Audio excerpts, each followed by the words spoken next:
मिंबर नूर पर जलवाबार मशाइख सादात मारहरा सादात किचोछा उलमाए ज़वील एहतराम हाज़िरीन अहले सुन्नत व जमात, अस्सलामु अलैकुम व रहमतुल्लाहि व बरकातुहू। सब लोग ऐसे नारा लगा रहे हैं जैसे बड़ी तकरीर होने वाली है। मुझे खुतबा पढ़ने के लिए कहा गया।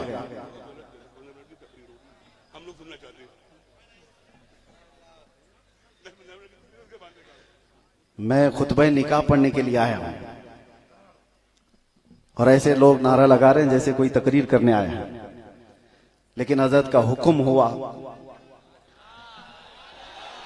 सुभान अल्लाह। और बड़ौदा मेरा आना दो सबब से है। एक तो मेरे छोटे भाई का निकाह है सुभान अल्लाह। और वो ऐसी मोहब्बत कि मुसलसल मेरा सफर, मेरा दिन रात, सोना सब कुछ इन्होंने तंग कर रखा था। बहरहाल दूसरी एक खास वजह है, ये बरगेन वाले हैं। मेरे साथ उनका एक ताल्लुक ये है, आपके इसी बड़ौदा की चार दीवारी के अंदर मैंने 8.5 महीने काटे, सबको पता है। अंदर मिलने किसी को दिया नहीं जाता था। मेरे खुद रिश्तेदार 15 दिन में एक मर्तबा 15 मिनट के लिए मिल सकते। लेकिन एक मर्तबा अजीब इत्तेफाक हुआ, 4 लड़के आए, नौजवान लड़के थे और जेल के अंदर आए। ये कैसे आए? 2 लड़के 2 लड़कों को मार पीट किए और दोनों आपस में केस किए, FIR हुई और उसके बाद अंदर आए। जबकि चारों दोस्त थे, चारों दोस्त हैं और आपस में मार पीट की और अंदर आए FIR करके। 2 दिन गुजर गए, STD पर मैं गया था तो चारों भागते हुए आए। कहा कि हम भरगेन वाले हैं। कहा क्या हुआ, कौन से केस में आए हो? जो आता है सबसे हम पूछते ही हैं। कहा कोई केस नहीं, हमने आपस में मार पीट की क्योंकि आपसे मिलने दिया नहीं जा रहा था। सुभान अल्लाह। खुद पे कर लिया और अंदर आ गए और आज हम बेल भी करा लेंगे। भरगेन वाले ऐसे होते हैं, मुझे पहली बार पता चला। सुभान अल्लाह। तो मैंने ये सोचा ये सारी दीवारें तोड़ के अंदर आ सकते हैं तो मैं फिर दीवारें तोड़कर यहां क्यों नहीं आ सकता? सुभान अल्लाह, माशाअल्लाह, बहुत खूब। किसी को खबर भी नहीं थी कि मैं यहां आ रहा हूं। ये दूल्हा मियां को 10:30 बजे तक भी नहीं पता कि मैं बड़ौदा आ रहा हूं। इसलिए कि अगर मैं बता दूं बड़ौदा जा रहा हूं तो लोग ऐसे पूछते हैं जैसे ईरान जा रहा है। इतनी ज्यादा ताज्जुब से मुझे पूछेंगे। मेरे अहबाब भी कहां जा रहे हैं? गुजरात जा रहे, गुजरात जा रहे। बहरहाल ये कोई शजर ममनुआ नहीं है, अल्लाह की जमीन है। पाए मोरा लंग नीस, जमीन खुदा तंग नीस। अल्लाह की जमीन छोटी नहीं है और मेरा पांव लंगड़ा नहीं है। बहरहाल 2 चंद बातें आपके सामने रखता हूं। ये निकाह की महफिल है, बहुत जल्दी खुतबा निकाह पढ़कर हम निकाह की तकरीब का आगाज करते हैं। मशाइख को इतनी देर बिठाना ये मुनासिब नहीं है। मेरी जो तकरीर थी वो जामी मियां साहब ने कर दिया है। इंशाअल्लाह अज़ीज फिर किसी मौके पर, इसलिए कि अभी तकरीर करता हुआ मुझे देखेंगे तो सारे लोग फिर तारीख के लिए पीछे पड़ जाएंगे कि आपने रमजान से पहले तो मना किया था और उसके बाद फिर बड़ौदा से चालू हो गया। मैं निकाह की तकरीब में आया हूं। निकाह इस्लाम में एक अजीम इबादत का नाम है, सिर्फ रीत रिवाज और रस्म का नाम नहीं है। अल्लाह के नबी सल्लल्लाहु तआला अलैहि वसल्लम ने इरशाद फरमाया, या माशर शबाब मन इस्तताअ मिनकुमुल बाअ फलयतज़व्वज फइन्नहु अग़द्दु लिलबसरि व अहसनु लिलफरज। ऐ नौजवानों, तुम में से जिसकी ताकत है उसे चाहिए कि वो निकाह करे, इसलिए कि निकाह तुम्हारी आंखों की हिफाजत करता है और तुम्हारे शर्मगाह की हिफाजत करता है। जिसने अपनी जिंदगी में ये 2 चीजों की हिफाजत की, अपनी आंखों को बचा लिया, अपनी शर्मगाह को बचा लिया, अल्लाह के नबी सल्लल्लाहु अलैहि वसल्लम फरमाते मैं उसे जन्नत में ले जाने की जमानत देता हूं। दूसरी चीज ये है, अल्लाह तआला अलैहि वसल्लम फरमाते आन अनस इब्न मालिक रज़ियल्लाहु अन्हु क़ाल क़ाल रसूलुल्लाह सल्लल्लाहु अलैहि वसल्लम इज़ा तज़व्वजा अल-अब्दु फ़क़द इस्तकमल अल-ईमान निस्फ़हु फ़ल्यत्तक़िल्लाह फ़िन-निस्फ़िल बाक़ी। हुजूर फरमाते हैं जब कोई बंदा निकाह करता है तो अपना आधा ईमान मुकम्मल कर लेता है। मौलाना आज आधा ईमान मुकम्मल कर रहे हैं। फ़ल्यत्तक़िल्लाह फ़िन-निस्फ़िल बाक़ी, और बाकी का जो निस्फ़ है अल्लाह से उसमें डरते रहो। और रसूल करीम सल्लल्लाहु तआला अलैहि वसल्लम की हदीस में आपको सुना रहा हूं। हुजूर फरमाते हैं सलासतुन अलल्लाहि औनुहुम अलल्लाहि हक़्क़ुन, तीन ऐसे लोग हैं जिनकी मदद करना अल्लाह ने अपने ऊपर लाजिम कर लिया है। जिनकी मदद करना अल्लाह ने अपने ऊपर लाजिम कर लिया। वो तीन कौन लोग हैं? हुजूर पाक सल्लल्लाहु तआला अलैहि वसल्लम फरमाते हैं अल मुजाहिदु फी सबीलिल्लाह वल मुकातबुल लदी युरीदुल अदा वन नाकिहुल लदी युरीदुल अफाफ। हुजूर पाक सल्लल्लाहु अलैहि वसल्लम फरमाते हैं तीन ऐसे लोग हैं जिनकी मदद करना अल्लाह ने अपने ऊपर लाजिम कर लिया है। पहला, अल्लाह की राह में, अल्लाह की राह का वो मुजाहिद। दूसरा, ऐसा गुलाम जो आजादी के लिए जिसके साथ लिखत पढ़त हो चुकी अदा करना चाहता है पैसे, और रोज खिदमत करके पैसे अदा करना चाह रहा है। इसमें बुजुर्गों ने फरमाया वो कर्ज में डूबा हुआ आदमी जो अदा करना चाहता है अल्लाह ने उसकी मदद करना अपने ऊपर लाजिम कर लिया है। देने की ख्वाहिश हो तो अल्लाह मदद करेगा।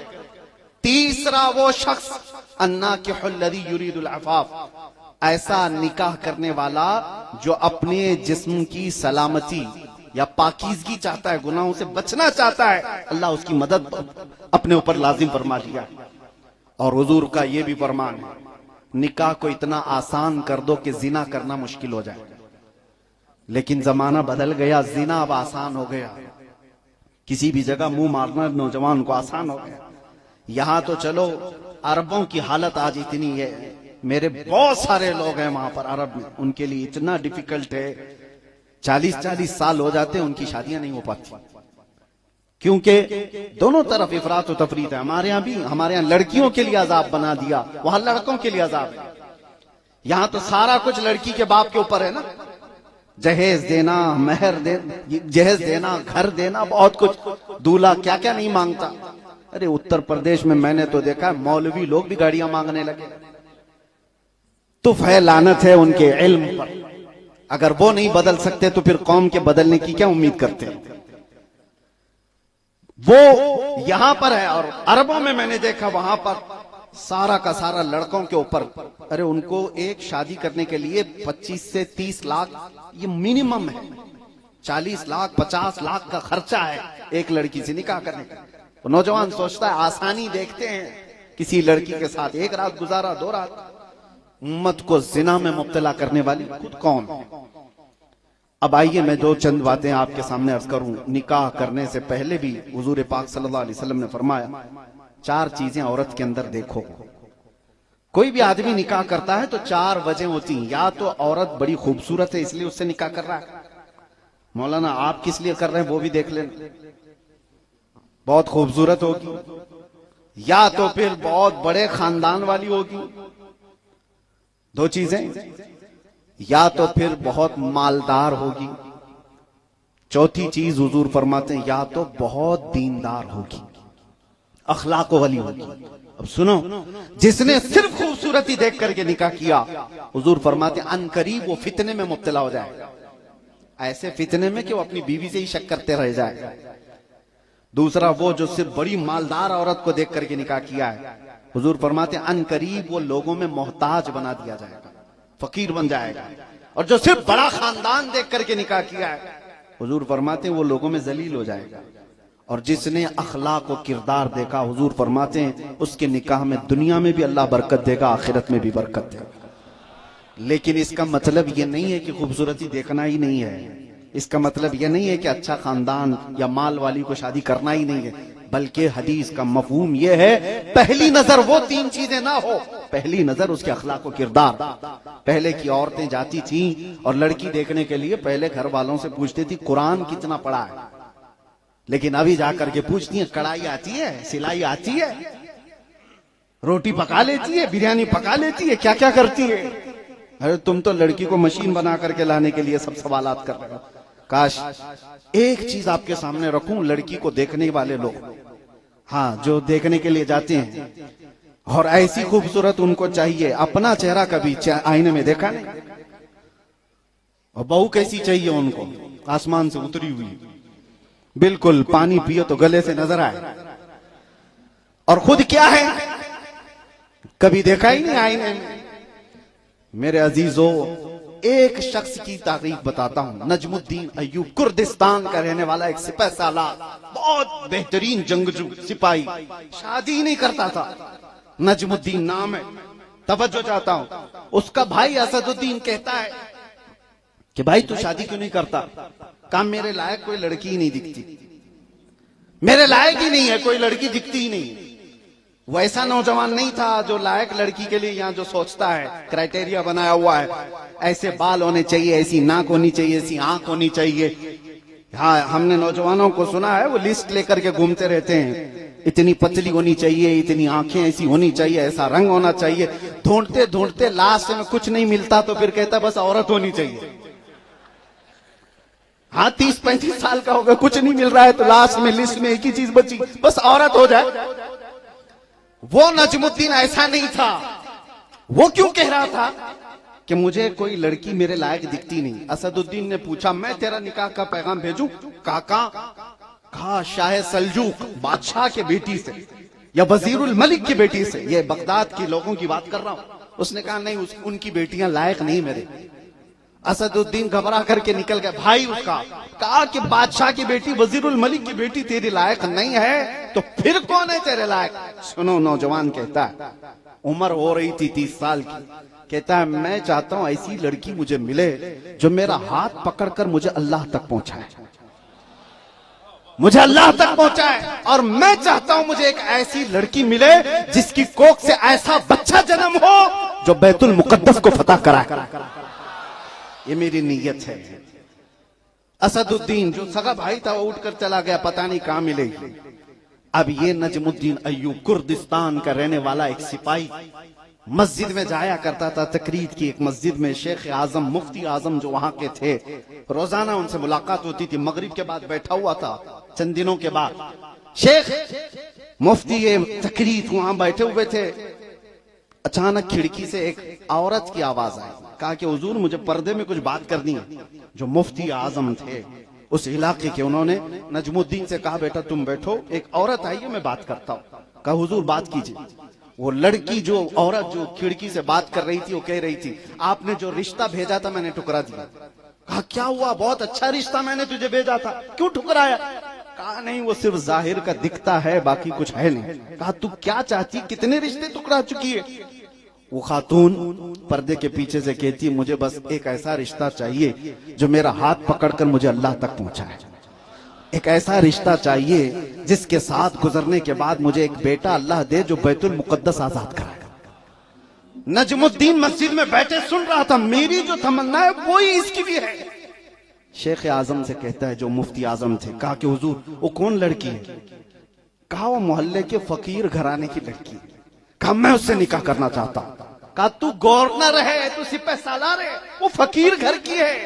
कहा मुझे उससे कोई मतलब नहीं, मेरी फिक्र और उसकी फिक्र मिलती है, मैं चाहता हूं आप निकाह करा दे। देर नहीं हुई, मगरिब से ईशा के बीच में बातचीत हुई और ईशा के बाद निकाह। नजमुद्दीन अय्यूब उस खातून को लेकर घर निकला। तारीख की औराक को खोल कर देखो, नीयत नौजवान की थी, नीयत उस खातून की थी। अल्लाह ने बरकत ऐसी दी, इस जोड़े से दुनिया का सलाहुद्दीन अय्यूबी पैदा हुआ था। सुभान अल्लाह, सुभान अल्लाह। सलाहुद्दीन कहीं और से नहीं आया।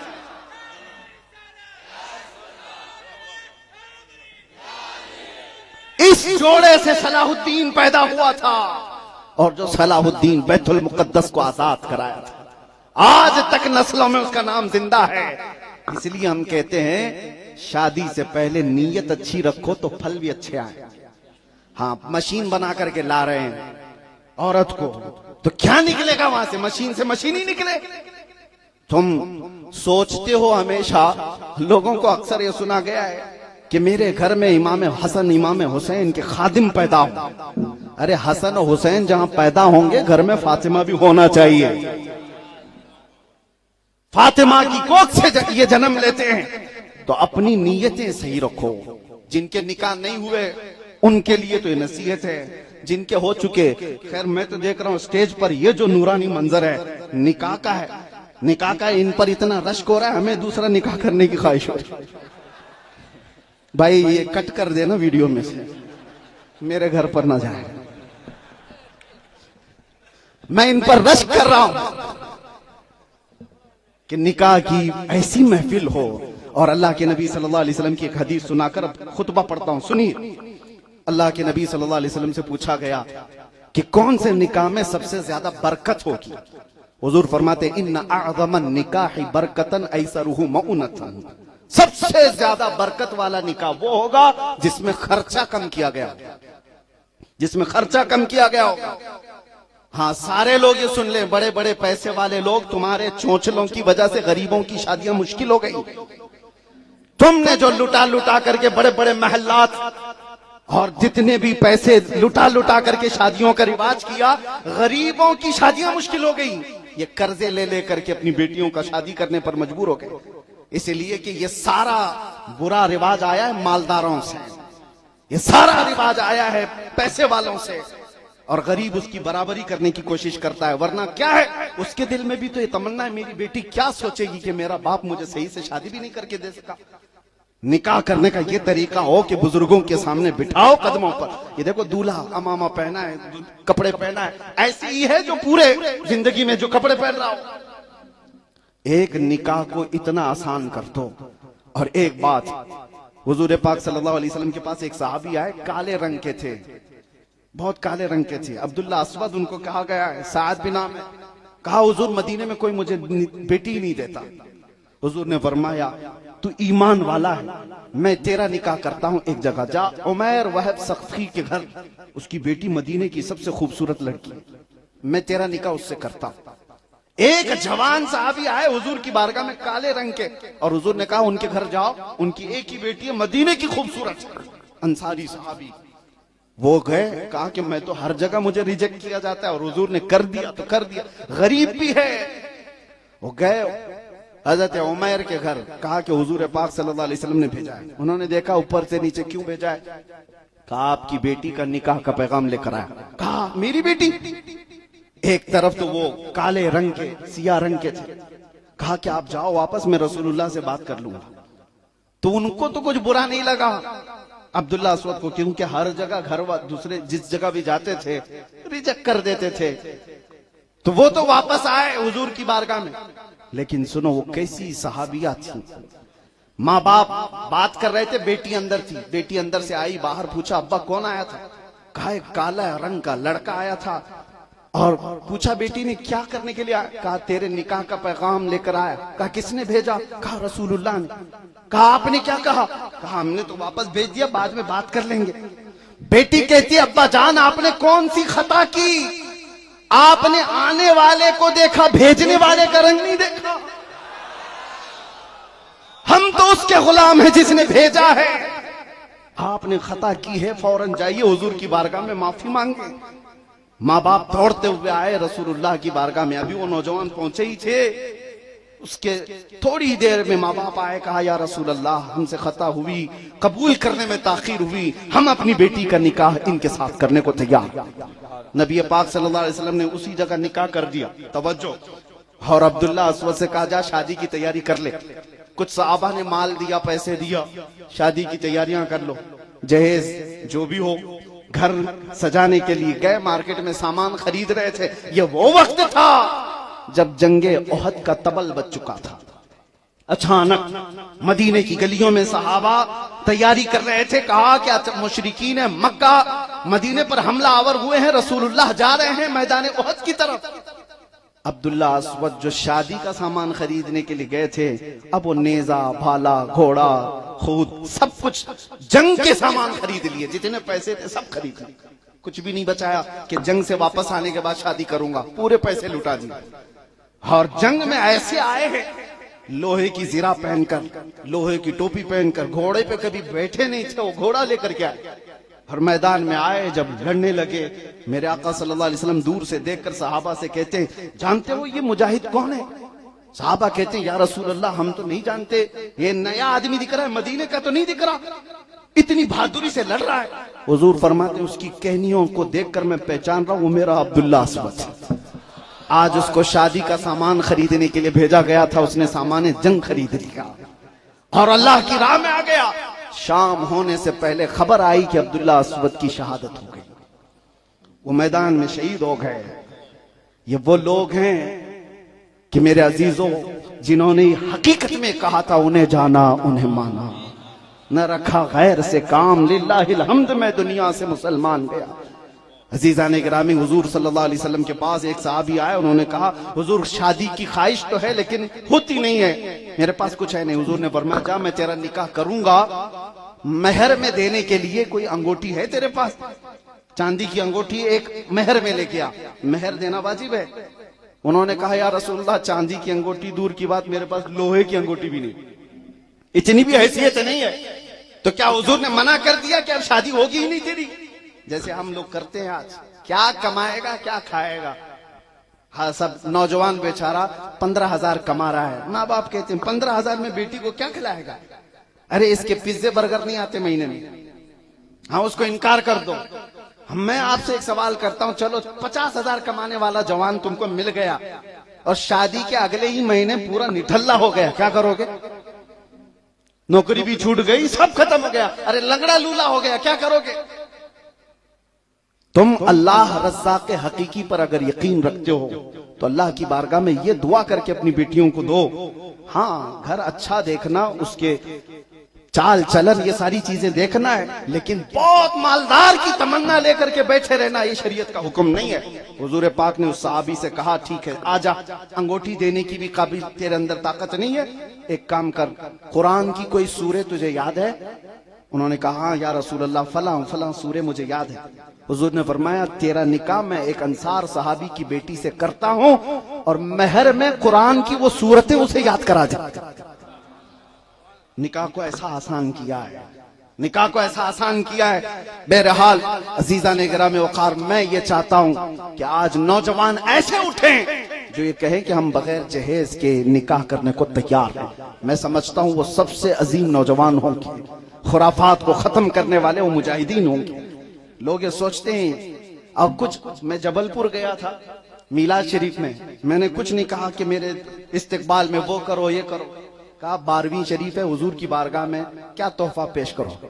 12 नौजवान खड़े हुए और उन्होंने कहा, बगैर किसी जहेज के हम निकाह सुन्नत तरीके से करेंगे और ये हुजूर की बारगाह में हमारा हदिया है। मेरे अजीजो, हदिया क्या है? ये तो अमल है शरीयत पर, लेकिन आज से भी मैं कहता हूं, लोग ये सोच के बैठे हैं नौजवान लोग कि मौलाना की बात पर अगर मैं कह दिया तो कल को मेरी बाइक चली जाएगी, कार देने वाले कार नहीं दे पाएंगे, वॉशिंग मशीन नहीं आएगी, तिजोरी नहीं आएगी, पलंग नहीं आएगी।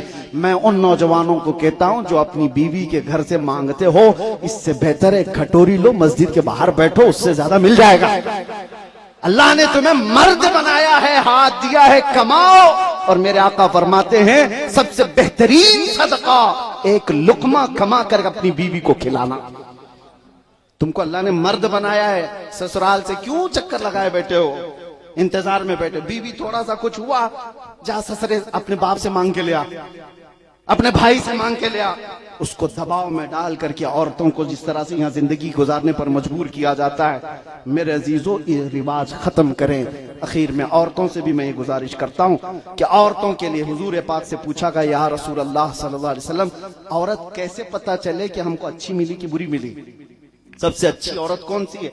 हुजूर फरमाते 3 चीजें उसके अंदर देख ले, 3 चीजें। पहली चीज हुजूर ने फरमाया, तेरी औलाद से सबसे ज्यादा मोहब्बत करने वाली।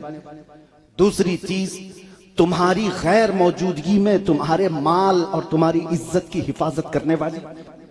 और तीसरी चीज मेरे आका सल्लल्लाहु ताला अलैहि वसल्लम फरमाते हैं, तुम्हारी किसी भी बात को ना कहने वाली। ये 3 चीजें अगर किसी औरत के अंदर है तो वो दुनिया में जन्नती औरत है। तीनों में से 2 तो पहले ही यहां गायब है। औरत आज कहने को तो सब बच्चों से मोहब्बत कर रही है, कौन मोहब्बत कर रही है? अरे 3 साल के बच्चे को किसी और के हाथ में डाल करके, ये तो टीवी के सामने बैठी हुई है, ये तो सीरियल के पास है, इनको तो मोबाइल से फुर्सत नहीं है। दूध पिलाने का जमाना भी पूरा इनका फहाशी में गुजर गया। बच्चे से मोहब्बत करने वाली औरत ऐसी नहीं होती, बच्चों से मोहब्बत करने वाली औरत ऐसी नहीं होती। सैयदा कायनात फातिमा तो जहरा जो अपने बच्चों को तरबियत भी देती थी, तो क्या कह करके सिर्फ इतना कहती, हसन और हुसैन में एक बार झगड़ा हुआ तो आपने इतना ही कहा था मां ने कि बेटा मैं ये नहीं चाहती कि तुम दोनों में से किसी से अल्लाह नाराज हो जाए, और दोनों गले लग करके रोने लग गए। कहा भाई मुझे माफ कर दो, मैं नहीं चाहता कि अल्लाह मुझसे नाराज हो। ये माँ की तरबियत होती है। और गैर मौजूदगी में शोहर के माल और उसकी इज्जत की हिफाजत करने वाली औरत सबसे उम्दा और जन्नती औरत है। आज औरतों का हाल है ये, अरे वो इधर अभी शर्ट निकाल के रख के गया, चोरी कर लिया, और फिर पैसे कहां भेज दिया, बिस्सी में लगा दिया, इधर उधर लगा। मैं ये कहता हूं औरतें जो अपने शोहरों के हाथ से पैसे निकालती हैं, और लोग ये कहेंगे, औरतें बाद में भड़क जाएंगी कि हमारे सबके घरों के खर्चे वैसे ही चलते हैं, आपने तो चोरी कह दिया। मेरे अजीजों, मैं ये नहीं कह रहा हूं, बल्कि उसके इल्म में होना चाहिए तुम्हारे शोहर के कि उसका एतमाद रहे, उसके माल और उसकी इज्जत की हिफाजत। यहां तक कि एक सहाबिया उनके शोहर तिजारत पर गए थे, उनके बाप बीमार थे, हुजूर से वो इजाजत लेती है कि आका क्या मैं अपने बाप को देखने जा सकती हूँ? हुजूर ने फरमाया तेरे शोहर ने क्या कहा? मेरे शोहर ने कहा जब तक मैं वापस ना आऊं तू कहीं नहीं जाना। हुजूर ने फरमाया अपनी शोहर की बात पर अमल कर। यहां तक के उनके बाप का इंतकाल हो गया। हुजूर से वो फिर पूछवाती हैं क्या मैं अपने बाप को जनाजे में जा सकती हूँ? हुजूर ने फरमाया तेरे शोहर ने जो कहा उस पर अमल कर, घर से बाहर ना जा। यहां तक कि उनके शोहर नहीं आए, वो अपने बाप के जनाजे में भी नहीं गई। हुजूर ने फरमाया कि जिसे खुशी हो देखना जन्नती औरत को, इस खातून को देखो। अजीज़ान गिरामी, व आखिरु दावाना अल्हम्दुलिल्लाहि रब्बिल आलमीन। अल्लाह करीम हम सबको सही सुन्नत तरीके पर अपनी अमली हयात को गुजारने की तौफीक अता फरमाए। अल्लाह आप सबको खुशहाल रखे, सलामत रखे। और जो नौजवान हैं उनको एक दुआ सिखा जाता हूँ, हमेशा ये दुआ करो, रब्बना आतिना फिद दुनिया हसना व फिल आखिरती हसना। इस दुआ में फरमाया गया कि नेक औरत की भी दुआ है, नेक औरत की भी दुआ है। रब्बना आतिना फिद दुनिया हसना अल मरअतु सालिहा खैरु मताइ दुनिया। नेक औरत किसी को मिल गई तो आधी दुनिया उसको मिल गई है। अल्लाह ताला सब की औरतों को नेक फरमाए और हमारी नस्लों से सालेह आशिकाने मुस्तफा पैदा फरमाए। अल्हम्दुलिल्लाह अल्हम्दुलिल्लाहिल्लज़ी जअलन नार अला सय्यिदिना इब्राहीम अलैहिस्सलाम बरदन व सलामा। अल्हम्दुलिल्लाहिल्लज़ी जअल सय्यिदना इस्माईल अलैहिस्सलाम ज़िब्हन अज़ीमा। अल्हम्दुलिल्लाहिल्लज़ी कल्लम अल्लाहु सय्यिदना मूसा अलैहिस्सलाम खैर कलामा। अल्हम्दुलिल्लाहिल्लज़ी कशफ़ अद-दुर्र अन सय्यिदिना अय्यूब अलैहिस्सलाम बअद अन इब्तलाहु मरदन व सिक़ामा। अल्हम्दुलिल्लाहिल्लज़ी जअल सय्यिदना ईसा अलैहिस्सलाम फ़िन-नबिय्यिन खैर मुक़ामा। अल्हम्दुलिल्लाहिल्लज़ी जअल सय्यिदना व मौलाना मुहम्मदन सल्लल्लाहु अलैहि वसल्लम हदियन लिन्नासि व इमामा। वस्सलातु वस्सलामु अलैहि व अला आलिहि व अस्हाबिहि सलातन व सलामा। व अशहदु अन ला इलाहा इल्लल्लाहु वहदहु ला शरीका लह व अशहदु अन्न सय्यिदना व मौलाना मुहम्मदन अब्दुहु व रसूलुहु। अम्मा बअद फ़क़द क़ाल अल्लाहु तआला फ़ी कलामिहिल बलीग़। अऊज़ु बिल्लाहि मिनश शैतानिर रजीम। बिस्मिल्लाहिर रहमानिर रहीम। या अय्युहन्नासु इत्तक़ू रब्बकुमुल्लज़ी ख़लक़कुम मिन नफ़्सिन वाहिदतिन व ख़लक़ मिन्हा ज़ौजहा व बस्स मिन्हुमा रिजालन कसीरन व निसाअ वत्तक़ुल्लाहल्लज़ी तसाअलून बिही वल अरहाम इन्नल्लाहा कान अलैकुम रक़ीबा।